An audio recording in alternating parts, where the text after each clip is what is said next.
Doğrusu Kobani olayları bir süreç meselesidir. Zira emperyalist güçler özellikle Suriye ve Irak'tan sonra Türkiye'de de bir iç savaş çıkarma projesi başlatmışlardı. Bunu şu an inanıyorum ki halkımız bariz bir şekilde görülmektedir. Zira Gezi olaylarıyla başlayan, Hendek çukur siyasetiyle devam eden, 15 darbe teşebbüsüyle belki devam eden, en son bu ekonomi saldırılarla devam eden bir baskı furyası altına girmiş Türkiye. Bunun inanıyorum ki hem STK'lar hem partiler hem de halkımız farkındadır. Kobani olayları da öyle bir dönemdir. Bu süreç içerisinde bir süreçtir. Zira DAEŞ diye bir örgüt kurulmuş. Kim bilir belki emperyalist ülkeler tarafından. Zira bu DAEŞ örgütü Mısır gibi, Rakka gibi milyonları aşan illeri rahat bir şekilde alabilir iken 100 binlik, 200 binlik ya da 300 binlik bir Kobani ilçesine girdiği zaman aylarca orada tabiri caizse tıkanıyor, bir adım ilerlemiyor. Bir nevi orada belki de Türkiye sıçratma noktasında bir hesap içerisindedir. Zira eş zamanlı olarak bir örgütün siyasi uzantısı olan bir parti yönetimi toplanıyor ve o yönetimin almış olduğu kararı başkanları şu şekilde aynen izah ediyor. Yani artık Kobani ruhuyla bütün halkımız meydanlara çıksın. Peki biz soruyoruz, Kobani ruhu denilirken Kobani'de ne var? Kobani'de çatışma var. Kobani'de gözyaşı var. Kobani'de kan dökme var. Dolayısıyla düz mantık bu ne demektir? Kobani'de olduğu gibi Diyarbakır'da da, Batman'da da, Muş'ta da, Mersin'de de, Adana'da da, Van'da da aynı şekilde bir nevi insanlar sokaklara çıksın. Kobani'de olduğu gibi dağıtsın. Nitekim bunun çağrısını duyan, onlara bağlı olan çeteler, özellikle 2013 yılında kurulmuş olan YDGH çetesinin önünü çektiği bu çeteler, bu ayak takımları biz gördük Diyarbakır sokaklarını, biz gördük Batman sokaklarını, biz gördük Kızıltepe, Mardin sokaklarını ya da Van'ı ya da Adana ya da Mersin'i. İlginçtir ki emperyal güçler bir nevi buna zemin hazırladığı gibi belki de bu şekilde ya dışarıdan bir devletin, emperyalist devletlerin müdahalesine zemin hazırlama veyahut da askerin darbe yapmasına zemin hazırlama projesi olarak gördük. Zira 30-40 yıl boyunca sokaklara inmeyen tankların, zırhlı birliklerin biz 6-8 Ekim olaylarından sonra sokaklara indiğini gördük. Ve ondan sonraki 15 Temmuz darbe girişimi, efendim söyleyeyim ve son ekonomi baskı furyasının da devam etmesi de bunu göstermektedir. 6-8 Ekim olaylarında Hüdapar camiası niye hedef seçildi?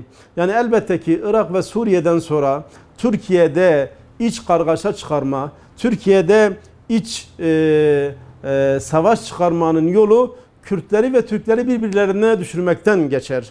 Bununla ilgili zaten Cumhuriyet tarihinden beri Kürtlere uygulanan politikalardan dolayı, Kürtlere uygulanan Cumhuriyet tarihindeki uygulamalardan dolayı doğal olarak halkın rejime bir tepkisi vardı ve maalesef İslam'a düşman olan Marksist-Leninist anlayıştaki bir örgüt bunu istismar edip kısa bir zamanda halkın bir kısmının yanına çekiyor ve nitekim daha sonra biz 6-8 Ekim olaylarında bunların gerçek yüzünün görüldüğünü gördük. Halkın bunları tanıdığını gördük. Yani düşünün, yani o gün sırf inancından dolayı Kızıltepe'de belki de Kürt ve Türk olmayan Suriyeli insanların sakalından dolayı katledildiğini gördük. 2 kişi Kızıltepe'de katledildi. Yine aynı şekilde Yüksekova'da evinin önünde sırf sakalından dolayı İrfan Atsız'ın katledildiğini, şehit edildiğini gördük. Van'da inancından dolayı, sakalından dolayı insanların öldürüldüğünü gördük. Diyarbakır'da hanımıyla beraber sokakta gezerken hanımı örtülü olduğu için katledilen, vahşi bir şekilde katledilen insanları gördük. Ve demin de söyledim, ciğerleri yakan 6-8 Ekim olaylarında, Kurban Bayramı'nda Yasin ve arkadaşlarının Hz.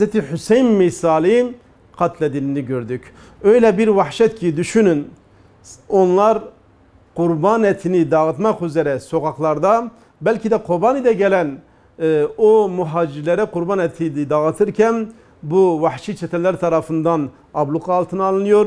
Bunlar can korkusuyla, canlarını kurtarma niyetiyle yakınlarında olan bir binanın 3. katına sığınacaklar ve bu vahşiler iplerle, şeritlerle 4. kattan kendilerini 3. kata sarkıtacaklar. Silahlarla, bıçaklarla evin içerisinde belki onları katledecek. Belki de o cansız bedenleri 3. kattan aşağıya atacaklar. Yetmezmiş gibi gelecekler ellerindeki, çünkü biz bunu medyada, basında gördük. Ellerindeki satırlarla, ellerindeki demir parçalarıyla o bütün dinlerde ölüler mukaddestir, öldükten sonra artık onlara dokunulmaması gerekir. Ama o cenazelere vahşi bir şekilde işkence ettiklerini görmekteyiz. Yetmezmiş gibi bunların üzerinde arabalarla geçildiğinden bahsediliyor. O da yetmezmiş gibi aynı o fikirde olan, yani hem insancıl hem insani hem İslami yönü kalmayan, belki de kültürel, örfi olarak Kürt kültürüne de uzak olan kadınların zılgıtlar çekerek kendi elbiseleriyle belki de evlerindeki battaniyeleri o zaten cenaze olan, zaten öldürülen Yasin ve arkadaşlarının üzerine atıp o şekilde yakılmalarına sebep olduklarını gördük. Bu olaylar, biz inanıyoruz ki milletimizin uyanmasına vesile olmuştur. Her örgütün, her devletin nasıl ki bir kuruluş, yükseliş ve ondan sonra sona geliş, yıkılış dönemi başlamıştır. Temennimiz o ki zaten bu halkımızın kültürüne uymayan, bu halkımızın inancıyla hiçbir zaman barışık olmayan bu yapının halkımız tarafından görülmesi, bu yapının özellikle işbirlikçi olduğu görülmesi, zira emperyalist güçler tarafından belki de ülkenin bölünmesi için kullanıldığını görülmesi ve buna göre artık halkımızın bunlardan uzaklaşması hem dünya hem ahiretleri için faydalı olacağı düşüncesindeyiz.